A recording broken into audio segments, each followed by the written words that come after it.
여러분 안녕하세요, 딴입니다. 오늘은 아침부터요 비가 좀 내리고 있습니다. 하늘을 보니까요 하늘도 좀 많이 좀 흐리고 한국의 하늘에 아마 미세먼지가 많이 좀 껴있지 않나 이렇게 싶었거든요. 그런데 오늘 비가 내려와가지고 아마 미세먼지도 같이 이렇게 씻겨 내려갔으면 좋겠습니다. 아마 미세먼지가 많이 없어지리라 저는 이렇게 생각을 합니다. 한국의 오늘 날씨는 비가 와서 그런지 어제보다는 좀 많이 내려간 것 같습니다. 그래도 뭐 이렇게 춥거나 뭐 이런 건 아닌 것 같고요. 따뜻한 봄날이었다가 이제 또 갑자기 더워졌다가 오늘은 또 선선해진 이런 날씨입니다.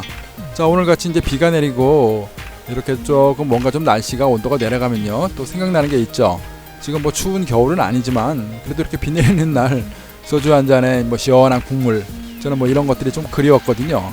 태국에 살 때는 한국에 그런 시원한 뭐 공기라든가 피부로 느끼는 그 차가움 이런 게 없었죠. 그래서 아마 그런 정서가 조금 다르지 않았나 싶었습니다. 오늘 하늘을 보니까요 뭔가가 생각나는 게 있습니다. 그래서 부랴부랴 제가 갖고 있던 영상들을요 이렇게 한번 뒤져봤습니다. 오늘은요 홍합을 끓이는 화면입니다. 보시는 것처럼요 저는 태국에서 홍합을 이렇게 가끔씩 끓여 먹습니다. 보시면 한국하고 홍합이 좀 다르죠. 한국의 홍합들은 뭐 남해안이나 서해안이나 뭐 동해안도 그렇고 뭐 쉽게 이렇게 아무데서나 잘 자란다고 제가 좀 들었습니다. 뭐 심해 속에 사는 그런 생물이 아니죠. 이 어패류는 아마 그 바위라든가 수심이 10m 이내 이 정도에서 산다고 제가 들었습니다. 한국의 홍합하고는 조금 좀 여러 가지가 좀 다른 것 같아요. 특히 저렇게 보면요 색깔이 연두색이 나고요 초록색이 나는 게 조금은 뭔가 좀 다르죠. 이 차이가 뭔지는 잘 모르겠습니다. 아마 태국에서 이 담수 쪽, 그러니까 이제 육지에서 나오는 물에서 만나는 쪽에서 이렇게 자란 홍합인지 아니면 뭐 바닷물의 뭐 농도나 염도가 다르진 않겠죠. 한국이나 태국이나 뭐 짠맛은 똑같을 텐데 왜 저렇게 푸른 빛깔이 나는지 모르겠습니다. 아마 물의 온도라든가요 기후가 좀 다르니까 그렇지 않나 싶은데요. 태국의 이게 홍합 특징을 아마 한국하고 제가 비교를 하자 그러면요 씨알이 좀 작습니다. 그러니까 한국의 홍합처럼 불구스러운 홍합 살이 두툼하고 이렇게 엄지손가락만하게 커다랗게 이렇게 있는 게 아니고요. 대부분들 열어보면은 한국보다는 그래도 한 3분의 2가량, 반가량 이렇게 좀 작은 모습인 것 같아요. 가끔씩 저는 이제 홍합을 사다가 이제 집사람하고 끓여 먹습니다. 그런데 이제 태국 홍합을 먹는 방법에 특징이 있습니다. 한국은 뭐 홍합 하면 어떤 요리가 생각이 나나요? 주로 뭐 홍합탕이라든가요, 그렇죠? 홍합 국물, 그래서 홍합탕이 생각이 나는데요. 태국에서도 홍합탕을 먹을까? 그래서 제가 홍합탕에 대해서 좀 끓여달라, 아니면 내가 끓여 먹겠다 이렇게 집사람하고 얘기를 하면요 홍합탕이 없습니다. 그 국물을 저보고요 왜 먹냐고 또 오히려 물어봐요. 시장에 가봐도 홍합들을 이렇게 쪄서 삶아가지고요 양념 소스, 그러니까 피시 소스죠, 이거랑 같이 이렇게 봉투에 넣어서 팔거든요. 이렇게 장사하는 경우는 많이 보는데 홍합탕을 끓여가지고요 국물을 먹는 경우, 글쎄요 이걸 제가 잘 못 봤습니다. 아마 홍합탕을 끓여가지고 이 국물로 국수를 만들지도 않아요. 제가 보기에는 국수집에 홍합 나오는 국수집 태국에서 한 번도 못 봤습니다. 한국에서는 그 짬뽕이라든가 이런데 홍합이 들어가지 않습니까? 그래서 홍합이 들어가면은 그 얼큰한 국물 맛 이게 참 좋은데 태국 사람들은 안 먹는 것 같아요. 그래서 제가 집사람한테요 아니 이 맛있는 국물을 태국 사람들은 왜 안 먹어? 이렇게 제가 물어봤거든요. 그랬더니 하는 얘기가 약간 좀 더럽다는 듯이 얘기를 해요. 그러니까 이제 홍합 그 향이라든가 맛, 국물 맛이 약간 이제 시궁창 뻘에서 나온 그런 맛이 난다 뭐 이런 의미로 뭐 살짝 얘기를 하거든요. 모르겠습니다. 저는요 그래도 국물을 저렇게 시컷 퍼먹는데 집사람은 절대 국물을 안 먹고요 홍합 살만 먹습니다. 그런데 이제 제가 이제 홍합을 끓이면은 홍합 국물을 먹으려고 그러면은 좀 길게 끓여야 되겠죠. 걸쭉하게 이제 국물이 우러나와야 되니까요.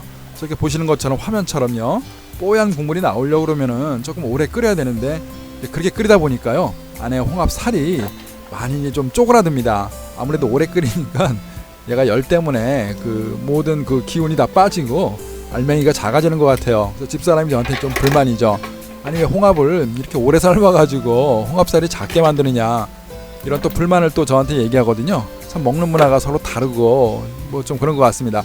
제가 뭐 홍합을 잘 못 끓여서 그런지는 몰라도요 저는 홍합을 바짝 저렇게 삶아서 데쳐가지고요 오래 끓여주면 국물이 맛있기 때문에 그렇게 끓였는데 집사람은 또 오래 끓였다고 홍합살이 너무 작아졌다고 또 불만입니다. 보기에 어떻습니까? 국물들 뽀얗죠? 저기다가는 뭐 특별한 양념도 안 넣습니다. 그냥 뭐 소금만 넣어도 되고요. 뭐 MSG를 뭐 약간만 넣어도 될 것도 같고요. 그렇게 해서 저는 국물을 먹는 게 저는 오히려 더 좋은데요. 집사람하고 이 태국 사람들은 국물은 절대 안 먹고 다 버리고 그 알맹이만요 살짝 데쳐가지고 그것만 먹습니다. 자, 어떻습니까? 태국의 홍합이 색깔이 좀 삶아도요 겉껍데기는 저렇게 초록색이 좀 나고요, 연두색 같은 이런 색깔이 나죠. 어떻게 보면 좀 이쁜지도 모르겠습니다만, 그래도 우리가 아는 상식적으로 홍합은 까만색, 까만 홍합이 더 맛있을 것 같은데, 제가 봐도 이제 색깔이 짙으니까 그 홍합 살도 더 맛있지 않나. 한국의 홍합이 저는 더 맛있다고 생각이 드는데요. 실제로 먹어보면요 잘 모르겠어요. 둘 다 비슷합니다. 둘 다 맛있고요. 홍합은 홍합입니다. 자, 태국에도 홍합들이 굉장히 많습니다. 시장에 가면요 홍합 파는 사람도 많고요. 그걸 대부분들 이렇게 삶아서 파는 경우가 많고요. 또 삶지 않은 그냥 일반 홍합은 이제 길거리 이런 데서도요 홍합 장사가 산지에서 직접 트럭으로 갖고 와가지고 파는 경우도 많이 있어요. 그래서 홍합은 그렇게 비싸지 않은 그런 재료고요, 식재료고요. 뭐 제가 봤을 때 1kg당 뭐 50밭, 뭐 2kg 사고 3kg 사면 뭐 100밭도 주고요. 껍데기가 좀 두껍고 좀 무거우니까 뭐 무게가 뭐 3kg 나가도 그렇게 많이 먹을 거는 없는데, 그래도 태국 사회에서는 그렇게 비싸지 않습니다. 뭐 한국도 아마 비슷한 가격일 것 같아요. 그런데 이제 태국의 좋은 점은 또 그런 게 있죠. 좋은 건지 모르겠습니다. 이제 분리수거를 잘 안 하니까 그냥 홍합 껍데기를 대충 모아가지고 쓰레기통에 이렇게 버리면 되거든요. 한국처럼 이렇게 뭐 재활용이 철저하지 않다 보니까요 뒤처리는 조금 안 좋은 것 같습니다. 자, 한국의 홍합을 먹을 때 가장 땡기는 건 바로 이거죠. 소주입니다. 소주 한 잔에다가 홍합 국물 얼큰하게 마시는 거, 또 홍합 국물에 이제 대파가 들어가 가지고요 그렇게 마시는 게 참 좋죠. 자, 태국 시장을 가니까요 이렇게 홍합하는 아저씨가 있습니다. 제가 아주 오래전에 찍었던 이 아저씨 모습인데요, 이렇게 태국 사람들 홍합을 많이 사 먹고요. 지금 보니까 이제 한 봉지에는 30바트, 두 봉지면은 50바트요. 그러니까 한 봉지에 한 1,000원입니다. 홍합 한 봉지 1,000원이고요. 세 개, 뭐 두 개 사면은 좀 깎아주고 한 뭐 1,600원, 1,700원에 받는 거죠. 그리고 옆에 보시면 뭐 저렇게 꼬막 같은 거 이런 것도 많이 팝니다.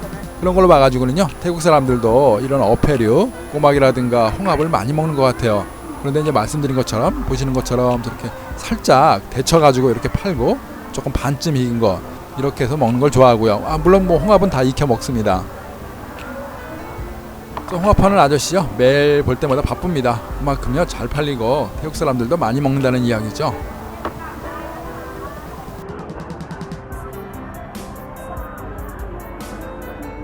자, 역시 한국의 홍합은 이때가 제일 좋은 것 같습니다. 바로 짬뽕에 들어가는 홍합이죠. 홍합이 아주 수북해가지고 이렇게 먹을 때 참 좋습니다. 그런데 이제 집사람이요 홍합을 먹을 때 이제 가끔 투정을 부릴 때가 있습니다. 어떤 투정이냐면요, 홍합이 너무 많아가지고 이 짬뽕 속에요 껍질이 너무 많아가지고요 먹기가 불편하다, 자꾸 뱉어내야 되고 빼야 되니까 불편하다는 말을 해요. 근데 그래도 뭐 저는요 홍합 짬뽕이라든가 홍합이 수북하게 올라온 거 이런 걸 참 좋아하는데 집사람은 뭐 홍합을 그냥 살로만 먹으면 되고요 그렇게까지 뭐 수북하게 껍데기가 올라오는 걸 그렇게 좋아하는 것 같지는 않습니다. 자, 어떻습니까? 홍합이 가득 들어간 짬뽕 보기만 해도 얼큰하죠. 저도 굉장히 좋고요. 그 국물이 역시 짬뽕에는 홍합 국물이 최고인 것 같습니다. 자, 이렇게 서로 먹는 문화라든가 방법은 서로 좀 달라도요 홍합을 좋아하는 것은 사람들의 입맛이 다 비슷비슷한 것 같아요. 한국 사람들도 홍합 좋아하고요, 태국 사람들도 홍합 좋아하고요. 특히 이제 저 같은 사람은 홍합 국물 집에서는 하나도 안 먹고 다 버리는 거지만요 저는 끓여가지고 거기다 대파를 넣고 얼큰하게 끓이면요 태국 향이 뭐 전혀 날 수가 없죠. 그냥 파만 넣고 끓였는데 뭐 태국 맛이 날 수가 없죠. 그래서 그 음식에다가 이렇게 얼큰하게 소주 한 잔 마시는 거, 가끔씩 이런 재미도 있습니다. 비가 오는 날 그렇게 소주 한 잔에 기울이는 홍합, 참 한국 생각나고요 고향 생각나는 거죠. 자, 저는요 이렇게 태국에서요 홍합을 이런 식으로 사다가 국물도 많이 내서 이렇게 끓여 먹고 이렇게 살고 있습니다. 한국의 맛을 가장 느끼기 좋은 음식들 그 중에 하나인 홍합탕, 아주 간편하고 쉽고요 저는 이렇게 즐깁니다. 자, 오늘 홍합 이야기 여기까지 한번 드리겠습니다. 시청해 주셔서 감사합니다. 고맙습니다.